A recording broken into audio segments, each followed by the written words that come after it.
참 예수님, 오늘 토요일 날 이 책을 가지고 한 날이죠. 기후는 변하는데 우리는 안 변하나요? 우리는 안 변하나요? 이렇게 하는 거는 우리는 변해야 합니다, 이런 뜻이겠죠. 세상에 지금 우리가 살고 있는 이 지구의 기후가 엄청나게 변화가 되면서 좋은 쪽으로 변화되는 게 아니라 위기 상황으로 치닫고 있는 상황, 이 책이 여러 가지 면에서 그것을 설명을 해주고 있습니다. 오늘 이야기는요, 북극곰 이야기가 나옵니다. 자, 북극곰에 대한 이야기를 하는 이유는 바로 지구 온난화가 이런 북극에 살고 있는 곰에게 생존의 위협을 주기 때문에 그렇다는 겁니다. 그러니까 북극곰은 하나의 어떻게 보면은 북극에 살고 있는 생명체의 대표적인 그런 동물이죠. 그러니까 북극곰만을 이야기하는 것이 아니라 북극 전체에 해당되는 생명체를 일컬어서 대표적으로 북극곰을 내세우고 있는 거예요. 그래서 그런 이야기 많이 듣잖아요. 북극곰, 북극에 살고 있는 곰이 이 지구가 점점 더워지면서 이제 살 길이 막막해지는 거예요. 여기 책에 보면은 아주 사파가 이렇게 들어가 있는데 그 사파를 보면서도 이 북극곰이 어디로 가야 할지 이제 이 보따리 짐을 메고서 어디로 가야 할지 모르는 거예요. 그러니까 애기 곰이 아빠 어디로 가 지금? 이러면서 이렇게 질문하기도 하는데요. 이제 북극곰마저도 생존의 위협을 느끼게 할 만큼 이제는 지구가 위태로워지고 있다, 이런 것을 알려주고 있습니다. 북극에는 지금 엄청난 변화가 일어나고 있다고 합니다. 왜? 지구 온난화로 영향을 많이 받는 곳이 북극이기 때문입니다. 그래서 이 책에서 말하면 1980년까지는 미국의 전체 면적의 얼음 면적이 전체 지구, 그러니까 미국 전체 땅만큼 그렇게 돼 있었다면은 이제 최근에 와서는 이 지구 온난화로 인해서 이 빙하가 녹아가지고 절반으로 줄어들었다는 거예요. 그러니까 미국 땅의 절반이 해빙이 된 거예요. 자, 그러니까 북극의 빙하가 녹아서 없어지니까 어떻게 됩니까? 원래는 이 빙하라는 게 이렇게 북극에 존재하면서 어떤 역할을 했냐면은 태양열이 있잖아요. 태양열을 받아가지고 거의 90% 이상을 반사해서 우주로 돌려 보냈다는 거예요. 태양열을 다 받아내는 것이 아니라 그걸 거의 다 돌려 보냄으로써 지구 온도의 상승을 억제시켜 왔다는 거죠. 그런데 이 빙하가 이제 엄청나게 녹아내려 보니까 태양열이 이렇게 오는데 이거를 반사해서 보내야 되는데 우주로 보내지를 못하는 거예요. 다 거의가 녹아 없어지면서 바다가 이렇게 돼버리니까, 그러니까 바다가 태양열의 90% 이상을 흡수를 해버리는 거예요. 이런 현상이 생기니까 지구의 온도가 엄청나게 높아져 간다는 거죠. 또 지구의 온도가 또 높아져 가니까 덩달아서 또 빙하는 더 빠른 속도로 녹아내리고 있다는 이런 악순환이 이루어지고 있다, 반복되고 있다는 것을 이야기하고 있습니다. 자, 이런 과정에서 기후도 많이 변화가 돼서 어떤 열기, 수증기 이런 것들로 인해서 이 대기가 불안전해지고 폭설, 폭풍 이런 재난 등이 발생을 하게 된다는 거죠. 우리나라뿐만 아니라 전 세계가 이 기후 변화의 위기를 겪고 있습니다. 얼마 전에 지금도 아직도 LA에는 산불로 인해서 많은 재난을 당하고 피해를 보기도 했는데요. 네, 그만큼 이 북극의 빙하가 녹아내림으로써 따라오는 결과는 너무나 많은 피해를 주고 있다는 거예요. 자, 20년 안에 북극이 사라질 거다. 자, 이게 과학자들의 그 공통된 견해라고 합니다. 자, 20년. 그러니까 지금 우리가 2025년이면 2075년 앞으로 그 정도만 되면은 북극이 사라진다. 그러면 빙하는 없어진다는 거예요. 그 많던 빙하가 다 녹아 내린다면 그거는 다 바닷물로 이어지게 되고 바닷물이 점점 불어나면서 이제 해수면이 높아지는 거죠. 그러니까 남태평양에 있는 섬들 이거는 전부 다 가라앉아 버려요. 그러면은 거기에 살던 사람들이 전부 다 뭐가 돼 버려요? 난민이 돼 버리는 거예요. 난민이 된다는 것은 다른 나라로 이주할 수밖에 없는 사람들이 되는 거예요. 어쩔 수 없이 기후 변화로 인해서 자기가 살던 곳을 잃어버리고 삶의 터전을 잃어버린 사람들이 다른 나라로 가서 이주, 그러니까 난민으로 살아가는 그런 상황이 돼가고 있다는 겁니다. 또 이런 해수면의 상승으로 인한 피해는 그 이외에도 엄청나게 많습니다. 주요 도시들, 전 세계 주요 도시들, 해안가에 있는 주요 도시들이 점점 잠겨가고 있을 거라는 거, 이런 것들을 예상을 하고 있습니다. 빙하가 줄어들면서 북극곰이 위험을 받고 있다는 것은 북극곰만이 아니라 뭐 여러 가지 생명체들이 많이 멸종돼 가고 있다는 것도 이해해야 됩니다. 그렇기 때문에 이 책에서는 우리가 선택하고 우리가 행동하는 것에 우리가 책임을 져야 된다. 우리가 뭐를 선택하든지 어떤 행동을 하든지 그것이 우리 삶에 영향을 주기도 하지만은 또 다른 사람들에게 영향을 끼친다는 거죠. 우리가 쓰고 버리는 생활 방식 이런 것들로 인해서 과도한 탄소가 배출이 되고 지구 온난화를 가속화시키고 그렇게 해서 북극의 빙하를 해빙시켜 버리는 결과를 불러일으킨다. 그렇기 때문에 이 책의 저자는 우리가 물질 위주, 물질 중심의 이런 삶을 이제 조금씩 버려야 된다. 결국엔 물질 중심의 삶은 우리 생명을 파괴시킨다라고 얘기를 합니다. 그래서 이 북극의 곰이 산다는 이런 제목하에서 이 저자가 실천을 우리가 해야 될 거를 이야기하고 있는 것 중에 하나는 포장지에 대한 이야기입니다. 우리가 포장지를 많이 사용을 해오고 있는데요. 그 포장지를 없애든지 아니면 거의 포장지가 없는 그런 제품을 선택하는 것.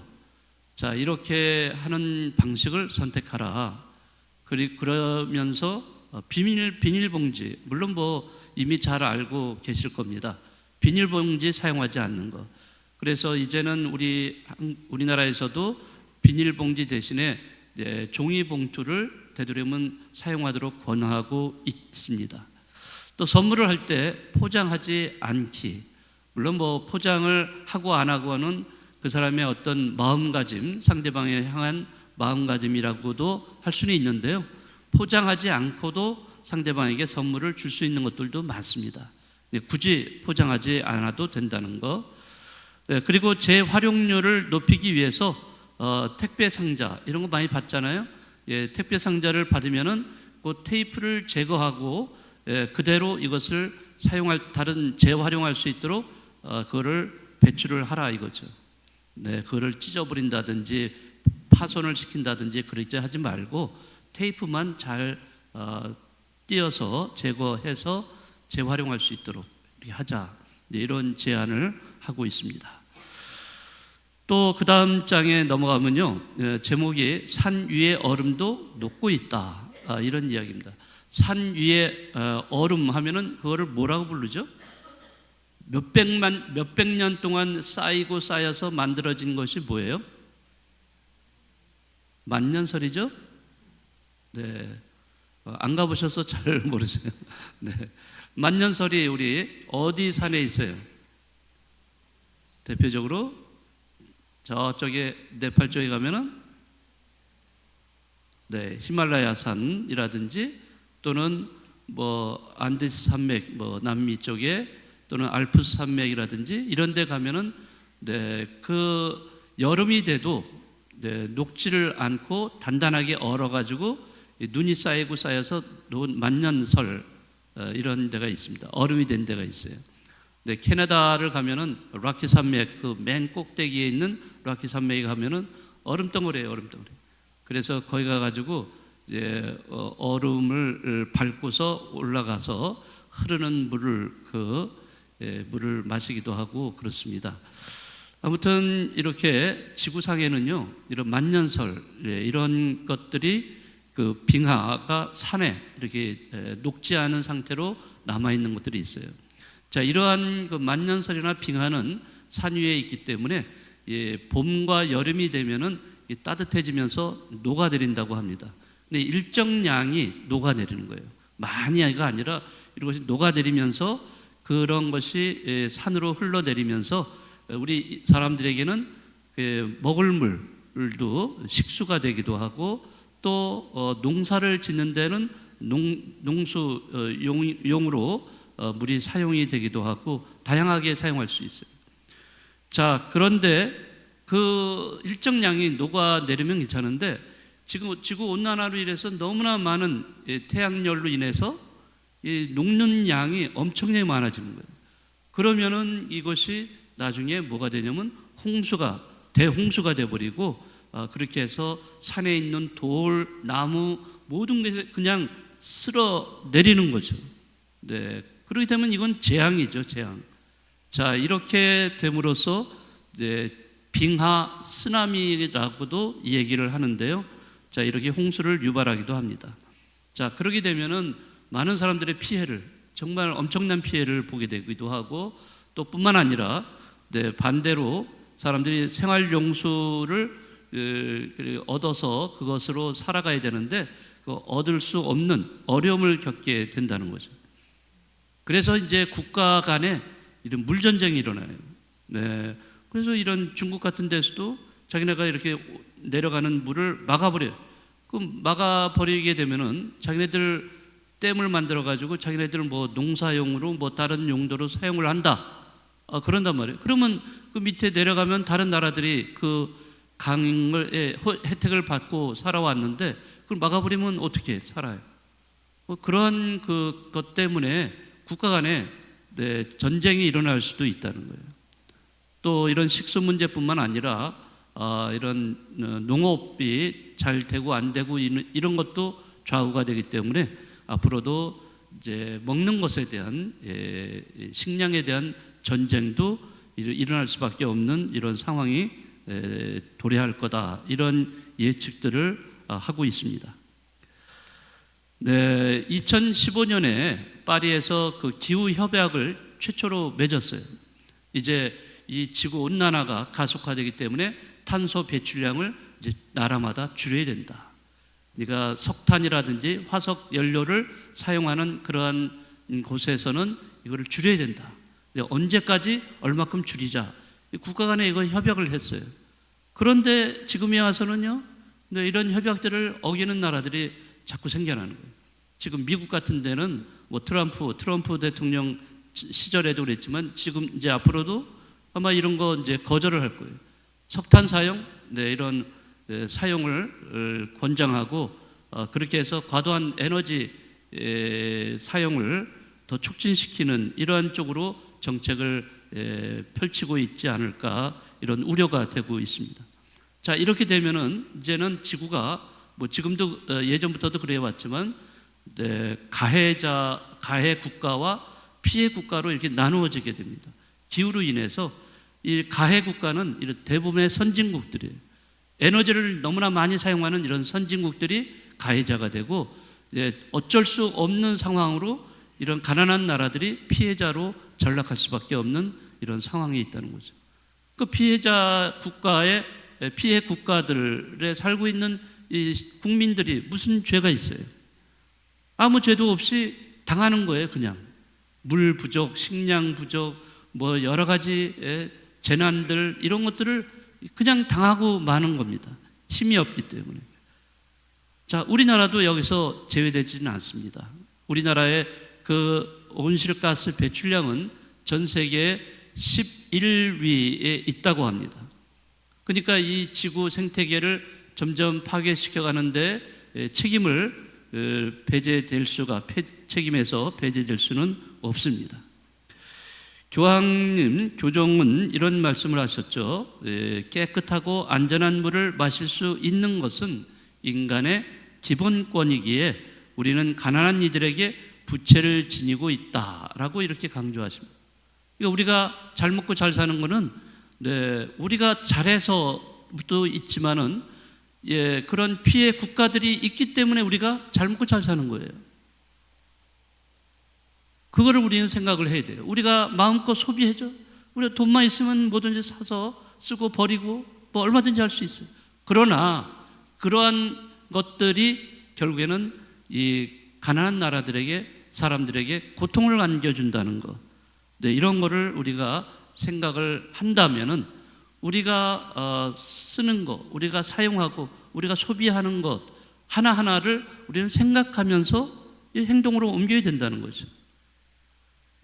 그런 것을 이 책의 저자는 우리에게 이야기를 해주고 있습니다. 즉 다시 말하자면 이 찬미 받으소서라는 그 회칙, 교종의 회칙이 오래전에 나왔는데 거기에 보면은 뭐라고 되어 있냐면 생태 그 회계라는 말이 나옵니다. 생태적인 회계. 무슨 말일까 하는데 이게 회계라는 것은 우리가 죄를 지어서 고해성사도 봐야 되고 뭐 이런 과정을 뭐 회계라고 하기도 하지만은 우리가 삶의 방식을 바꾸는 것이 진정한 회계예요. 근데 삶의 방식을 바꾼다는 것, 내가 누구를 미워했는데 그 사람을 사랑하게 된다는 이런 것도 삶의 방식을 바꾸는 거지만은 그러나 여기 이런 생태 또 환경에 대해서도 우리가 소비하는 것도 우리가 그런 소비도 삶의 방식을 바꿔야 되는 거예요. 그래서 우리가 과도하게 소비했던 것을 절약하고 검소하게 사는 것, 그리고 재활용하는 것, 이런 삶을 내 방식이 있었는데 그거를 이런 방식으로 바꾸는 것 자체가 회개라는 거예요. 그러니까 회개를 아주 좁은 의미로만 너무 우리가 뭐 미움과 뭐 증오의 마음에서 사랑의 마음으로 이렇게 바꾸는 그런 것만이 아니라 이런 삶의 태도 자체를 바꾸는 것도 회개에 들어간다. 이것을 생태적인 회개라고 이 회칙에서는 얘기하고 있습니다. 아무튼 여기에서 우리는 또 중요한 것은 에너지를 절약하는 것을 우리가 회계적인 차원에서 실천을 해야 된다. 텔레비전 여기서 이제 시청 시간을 1시간 줄이자 뭐 이런 얘기도 나오고, 여러분들 콘센트를 사용하지 않는 콘센트는 뽑고 되도록이면 멀티탭을 사용하라는 거예요. 그 멀티탭이라는 거는 여러 개를 꽂을 수 있는데 거기에 스위치가 있어요. 그 스위치가 있는 거를 사용해서 사용하지 않는 그 플러그 꽂아져 있는 건 사용하지 않는다 그러면 그 스위치를 끄는 거예요. 그런 멀티탭을 되도록이면 사용을 하고, 또 실내 조명도 너무 밝게 하지 말고 적당하게 조도를 좀 줄이고 필요 없는 전등은 끄고, 그렇게 해서 어떤 경우는 사람이 많이 다니는 곳에는 이런 그 자동으로 들어왔다가 사람이 없으면 꺼지는 거, 뭐 이런 것도 절약의 한 일환이 될 수가 있을 겁니다. 아무튼 우리가 생각하면서 살아가는 신앙이 돼야 돼요. 그렇지 않으면 우리는 이러한 어떤 실천이라는 것을 잘 할 수가 없어요. 그냥 뭐 생각 없이 그냥 마구 실천을 해버린다 그러면은 우리는 이 기후가 이제 위기 상황에 도달을 하면서 더 이상 회복할 수 없을 정도가 된다면은 그때는 뭐 우리 손자 손녀들한테 넘겨줄 지구가 없어요. 파괴되고 말합니다. 그래서 여러분들이 그런 후손들에게 아름다운 지구를 이게 우리가 물려주려면은 정말 우리부터 하나하나 생각을 하면서 행동하는 그러한 신앙인 여러분들이 되시면 좋겠습니다.